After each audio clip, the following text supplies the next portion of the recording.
안녕하십니까. 2022년 2월 27일 최병우 팩트 시작하겠습니다. 자, 내일이 투표용지 인쇄일입니다. 그래서 오늘까지 단일화가 이루어져야 시너지 효과를 낼 수 있다. 그래서 어저께 디데이 아니냐? 이런 이제 관측을 했었습니다. 더군다나 윤석열 후보와 안철수 후보가 모두 서울 유세를 하고 있었거든요. 근데 그 아침에 이렇게 보도를 보니까 못 만난 것으로 보입니다. 만나려고 노력을 했으나 못 만난 것으로 보인다. 그러면 일단 오늘로 넘어왔는데 오늘은 또 전부 다 지방 일정이 있거든요. 그래서 이게 밀고 당기기 이런 것인가? 그래서 이제 안철수 후보의 관점에서 보면 지금 양쪽 이재명, 윤석열 두 사람으로부터 모두 러브콜을 받고 있어서 다시 안철수 후보가 약간 간보기 모드에 들어갔나? 이런 지금 관측을 할 수가 있다. 그래서 그걸 말씀을 드리겠습니다. 우선 어제 수도권 유세를 마치고 난 다음에 이제 서초동 자택에서 윤석열 후보가 대기 중이었다고 합니다. 아마 연락이 이제 되면 안철수 후보하고 만나려고 했던 것으로 보이고요. 그런데 안철수 후보는 유세를 마친 뒤에 여의도 당사에 잠시 들렀다가 오늘부터 호남 일정을 시작하거든요. 그래서 그냥 바로 호남으로 가버렸다. 목포로 가버렸다. 이렇게 얘기를 했습니다. 그러니까 원래 안철수 후보가 잘 아시지만 유세를 그렇게 아침 일찍부터 시작하지 않습니다. 그런데도 오늘 일정을 위해서 어제 목포를 향해서 떠났다? 얘기는 일부러 만남을 피한 것 아니겠는가? 그러면은 결국 실무자 간에는 여전히 지금 조율을 하고 있다고 하는데 그 조율이 제대로 안 된 것 아니냐? 이런 관측을 할 수가 있고요.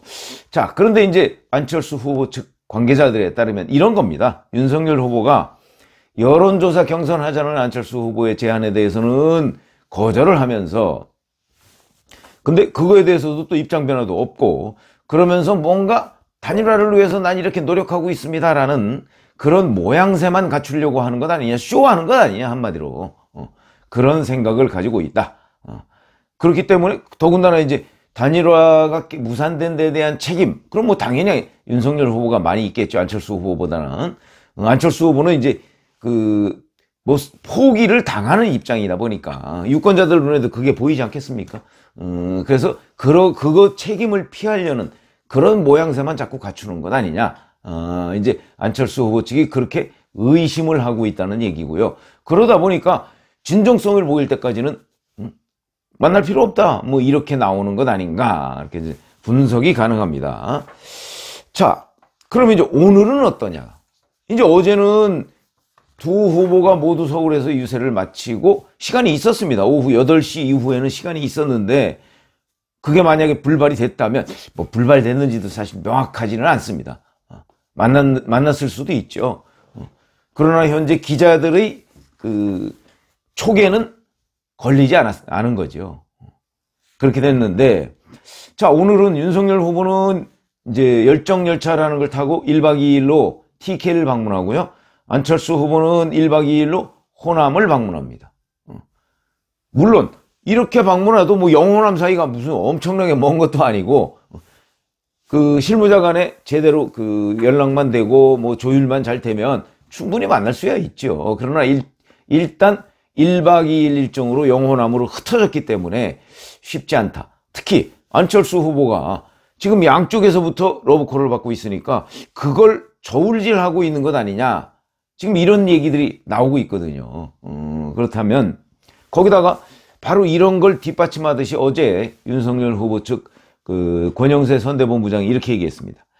이 단일화 문제와 관련해서 할 수 있는 마지막 순간까지 투표 전날까지도 그렇다. 최선의 노력을 다할 생각이다. 이렇게 얘기를 했습니다.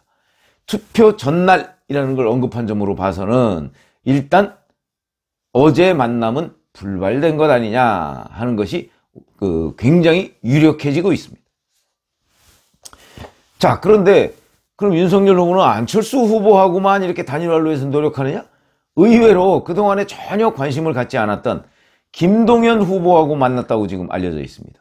24일 날 김동연 새물결 후보하고 단독으로 만났답니다. 경호원들 다 빼고 만났는데 아직 그 결론은 나온 게 없죠.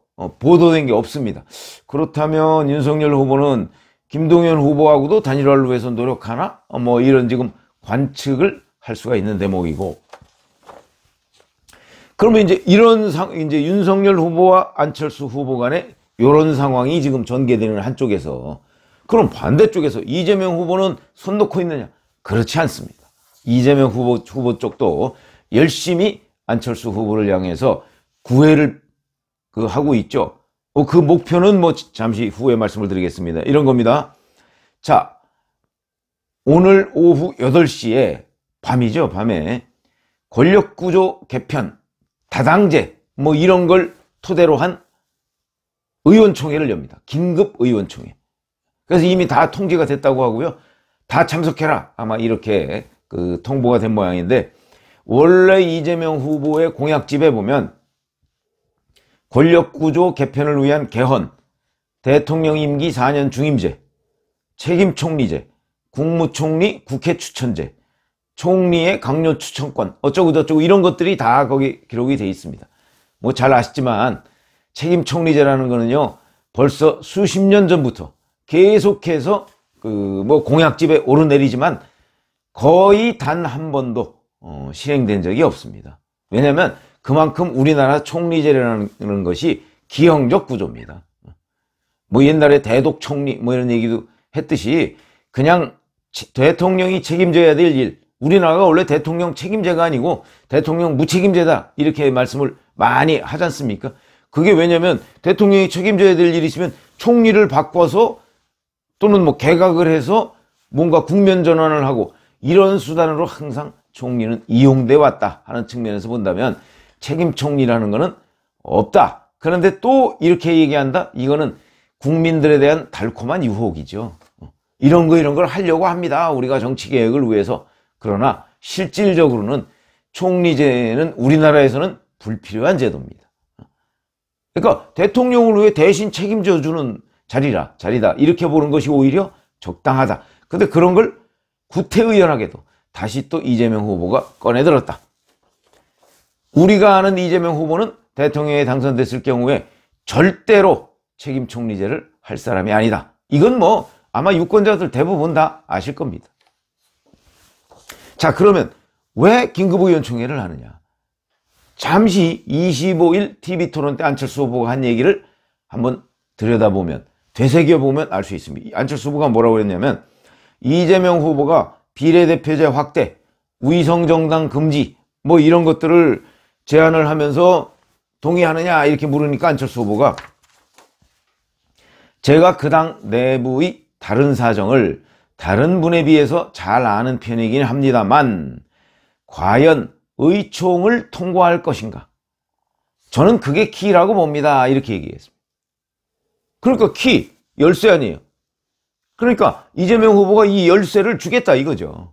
의원총회 통과시켜서. 저는 이걸 안철수 후보가 판단을 잘못했다고 봅니다. 아니 지금 대선 한 열흘 남겨놓고 뭐 무언들 못하겠습니까? 안철수 후보가 만약에 완주한다면 이재명 후보의 목표는 안철수 후보하고 연대가 아니고 완주입니다. 완주. 그러니까 윤석열 후보한테 붙는 것을 막는 거죠. 그러기 위해서 뭐 다당제 어쩌고저쩌고, 그러니까 너희 당을 계속 유지하고 있어라. 우리가 그런 거를 제도적으로 보장해 줄게. 이거거든요. 자, 그런데 의원총회를 꺼내 들었습니다. 이제 안철수 후보는 이재명 후보가 아마 그런 거 못할 걸 라는 차원으로 생각을 하고 의원총회를 꺼내 들은 것 같은데 판단 미스죠. 왜냐? 이런 거 의원총회 100번이라도 하지요. 100번이라도 하죠. 못할 거 어디 있습니까? 오늘 의원총회에서 아마 통과될 겁니다. 다당제 어쩌고저쩌고. 그거 만약에 3월 9일 날 이재명 후보가 대통령이 된다? 아마 그 다음부터는 질문도 못하게 할 겁니다. 그리고 다당제 구조라는 게 결국 연동형 비례대표제 뭐 이런 거 아니겠습니까? 뭐 권역별 비례대표제 어쩌고저쩌고. 그래서 이제 제3당 이하에 상당한 정도의 뭐 득표율 비례해서 뭐 비례대표제를 만든다든가. 이거요 DJ 때부터 나온 얘기입니다. 20년 전부터 나온 얘기입니다. 안 됐습니다. 왜? 그렇게 되면 제1당의 몫이 줄어들거든요. 자기네들의 몫이 줄어드는데 누가 그걸 하겠습니까? 그러니까 지금 뭐 다당제 어쩌고저쩌고 지난번 총선을 앞두고서 연동형 비례대표제 그거 믿고서 공수처 뭐 이런 거 해줬던 정의당 뒤통수 맞지 않았습니까? 위성정당 금지? 이것도 또 말이 안 되는 얘기입니다. 왜? 법률적으로 위성정당 금지해놓으면 뭐합니까? 아니 누가 그 정당에다가 위성정당이라고 이름 붙여서 만드나요? 완전히 다른 정당처럼 만듭니다. 실질적으로 구성원이 위성정당이고 그걸 제도적으로 어떻게 막습니까? 눈 가리고 아웅이죠. 그래서 지난 총선 때 결국은 만들었지 않습니까? 만들어 놓고서 지금 와서 그 위성정당은 당시 미래통합당이 먼저 만들었다 이렇게 주장하는데 어불성설이죠. 만들 수밖에 없는 구조를 만들어 놓고 그러다 보니까 당시 미래통합당이 정당 방위를 한 거 아닙니까?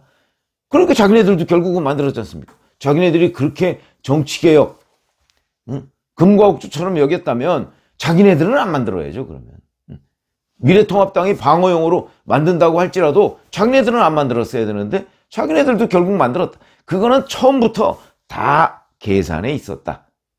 이렇게 보시면 됩니다. 그러니까 지금 뭐 다당제 이거는 안철수 후보를 그냥 유혹하기 위한 카드. 그러니까 안철수 후보가 본인이 얘기를 했지 않습니까? 그 의총을 통과할 것인 거니까 봐! 우리 통과시키잖아. 우리 진정성이 있어. 이렇게 안철수 후보를 향해서 설득하고자 하는 그런 카드다. 그러나 이거는 무의미한 카드다. 정치적으로 보면. 아마 안철수 후보도 그때 내가 왜 의원총회를 얘기했지? 이렇게 판단할 가능성이 매우 큽니다.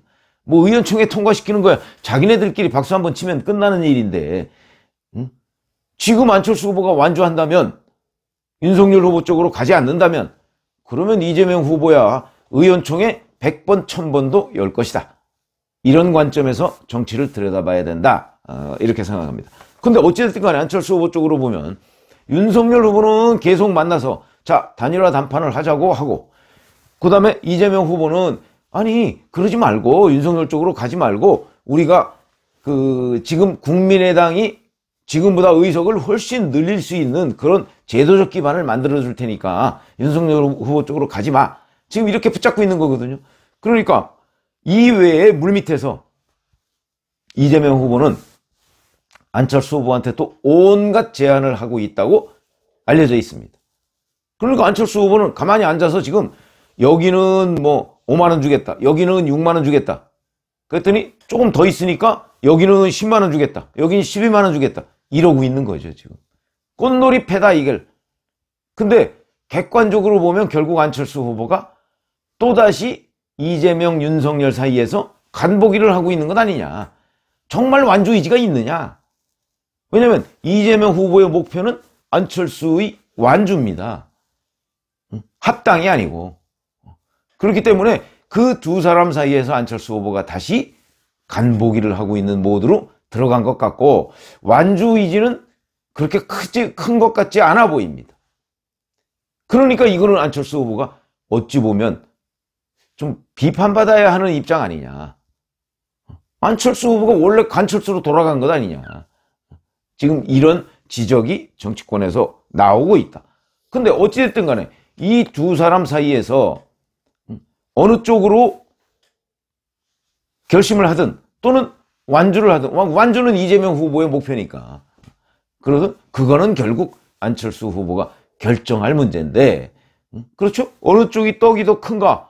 어느 쪽이 본인의 그 정치적 미래와 관련해서 더 도움이 되겠는가? 뭐 이런 걸 이제 계산을 해보고 결심을 할 것으로 보입니다. 근데 지금 현재의 분위기를 보면 내일 투표용지 인쇄일은 넘길 것처럼 보입니다. 넘겨서 이제 어느 쪽하고 결국 손을 잡는 모드로 가는 것인가? 뭐 이런 느낌이 드는데 그건 알 수 없죠. 뭐 완주를 할 수도 있고요. 왜냐하면 이재명 후보가 또 이 정치적으로는 능수능란하지 않습니까? 3월 10일부터 달라질 건데 어차피 지금 하는 약속은 3월 10일 이후에는 다 휴지 쪽이 될 것이다. 특히 이재명 후보는 이렇게 생각하는데 글쎄요 안철수 후보도 이 바닥에서 이제 10년이 넘었습니다. 그러니까 이런 약속들이 얼마나 무의미한지 그가 아마 충분히 잘 알 텐데 아직도 그 결심을 못하고 있는 이유 뭐 저도 궁금합니다. 그러면 아직 멀었다 안철수 후보가. 그러니까 정치판에서 뭔가 정치판의 이 언어, 이런 데에 대해서 지금 고민하고 있는 부분을 보면 아직도 멀었다, 이런 생각이 듭니다. 더군다나 대권은요, 정말 고차방정식인데 지금 안철수 후보가 풀려고 하는 이런 거의 2차 방정식 수준도 제대로 못 풀고 있는 것을 봐서는 안철수 후보의 미래가 그렇게 밝지만은 못하다, 이런 생각을 갖게 되고요. 자, 안철수 후보가 어떤 결심을 하는지 글쎄 지금 보면 뭐 예측하기가 쉽지 않습니다. 그건 조금 더 두고 보시죠. 고맙습니다.